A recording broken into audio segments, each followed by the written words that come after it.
Civil hospital અને civil હોસ્પિટલમાં ખૂબ સારો કાર્યક્રમ જેને કહી શકાય કે સ્વાસ્થ્ય માટે જે પરિવારો બાળકો જેને ડાયાબિટીસ હોય અને જેને ઇન્સ્યુલિન લેવાની કમ્પલસરી હોય એવા બાળકોને આ પ્રોગ્રામથી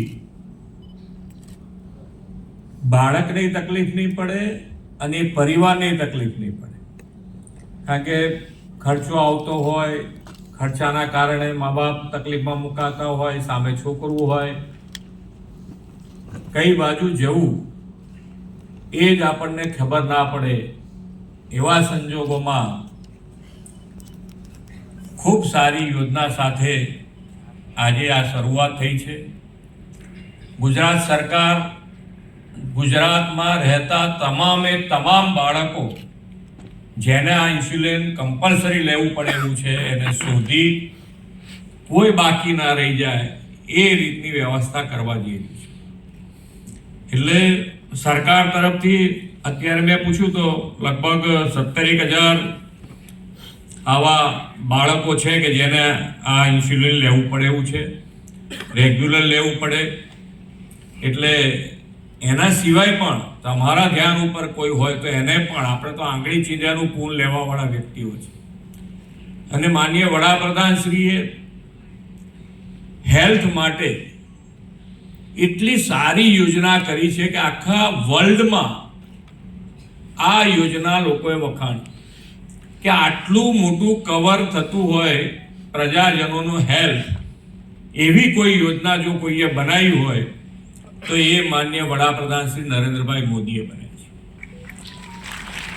અને એ યોજના તો બનાવી છે પણ તમે યોગાથી આયુષ્યવાન સુધીની, એટલે કે તમે રોજબરોજના જીવનમાં આપણે તો કહીએ છીએ ને કે ભાઈ પહેલાં તો આપણને રોગ ના થાય એ સારામાં સારી વાત છે. તો એના માટે તમે યોગ કરી શકો તો એનાથી ઉત્તમ કંઈ નથી કે ભાઈ કોઈ રોગ ના થાય, આપણા માટે એ સારું છે. પણ છતાંય અત્યારે આપણે બધાએ જાણીએ છીએ કે આપણે જે પ્રમાણેનું જીવન જીવી રહ્યા છે કે ભાગદોડ જ એટલી બધી હોય તો એમાં આપણે યોગ કરવાનું ચૂકાઈ જ જાય કે ભાઈ સવારે ઉઠવું ક્યાં વહેલું ઉઠીને આ કરવું પડે. તો એના માટે પણ માનનીય વડાપ્રધાનશ્રીએ આયુષ્યમાન કાર્ડ આપ્યું છે. અને આયુષ્યમાન કાર્ડમાં 5 લાખ સુધી અને ગુજરાત સરકાર 10 લાખ સુધીનો ખર્ચ એની અંદર તમને ફ્રીમાં નિઃશુલ્ક કરી શકે એવી વ્યવસ્થા કરી. અને આ સરકારી યોજના હોવા છતાંય આ યોજના અંતર્ગત તમે પ્રાઇવેટ હોસ્પિટલ પણ આ કાર્ડ લઈને જાઓ તો એ કાર્ડમાં પ્રાઇવેટ હોસ્પિટલમાં પણ તમને સારવાર મળે એવું સુંદર આયોજન છે. અને એટલે જ આજે નાનામાં નાનો માણસ, છેવાડાનો માણસ, જેને કહી શકાય કે ભાઈ આપણે ઘણા એવા ઘર જોયા છે કે જેની પાસે પૈસાની વ્યવસ્થા હોય તો પણ જો ઉંમરવાળા મા બાપ સાથે રહેતા હોય તો અમુક વખતે દવા ન કરવા અથવા તો દવા નહીં કરાવવા માટે એવા કેટલાય ઉદાહરણ આપણને જોવા મળતા હશે કે ના કરાવે દવા, બુઝુર્ગ મા બાપની દવા ના કરાવે. તો આ બંને વસ્તુમાંથી એકદમ જેને કહેવાય તણાવ મુક્ત લોકો થઈ શકે અને પોતાના મા બાપ, વડીલની, દીકરા દીકરીની કોઈની પણ સારવાર કરાવવા માટે એને કોઈ તકલીફ ના પડે એવી આ સુંદર આયોજન કર્યું છે. અને મેં કીધું એમ કે ઘણાની પાસે પૈસાની વ્યવસ્થા હોય છતાં પણ વડીલોની સારવાર ના કરાવતા હોય તો એના માટેનો પણ માનનીય વડાપ્રધાનશ્રીએ આ યોજના કરી છે કે ભાઈ 70 વર્ષની ઉપરના કોઈ પણની એમાં કોઈ તમારે આવક મર્યાદા વગર આ કાર્ડમાં એ સેવા મળી શકે એવું આયોજન કરી દીધું છે. એટલે કોઈને તકલીફ ના પડે કે ભાઈ એના મા બાપને એના દીકરા ઉપર કોઈ ભારણ નહીં, શાંતિથી જઈને દવા કરી આવે. અને હું તો કહું છું કે આ કાર્ડ જ ગજવામાં હોય તો લોકોને એમને એમ બીમારી થાય જ નહીં, એટલી તાકાત જ આવી જાય એમને. ઘણી વખતે આપણે મુશ્કેલીમાં હોઈએ તો કોઈ આપણને એમ કે હું બેઠો છું, પછી આપણે એનો કોદાળો એની કોદાળો મદદ જ ના લઈએ પણ આપણું કામ થઈ જાય. કેમ કે આપણી હિંમત વધી ગઈ. આ હિંમત આખા દેશની જો કોઈએ વધારી હોય તે માનનીય વડાપ્રધાન કે ખૂબ સારા ભાવ સાથે ને લોકોને ખૂબ એનાથી મદદ પણ મળી રહી છે. અને એવું જ આયોજન આજે આપણે શરૂઆત કરી છે.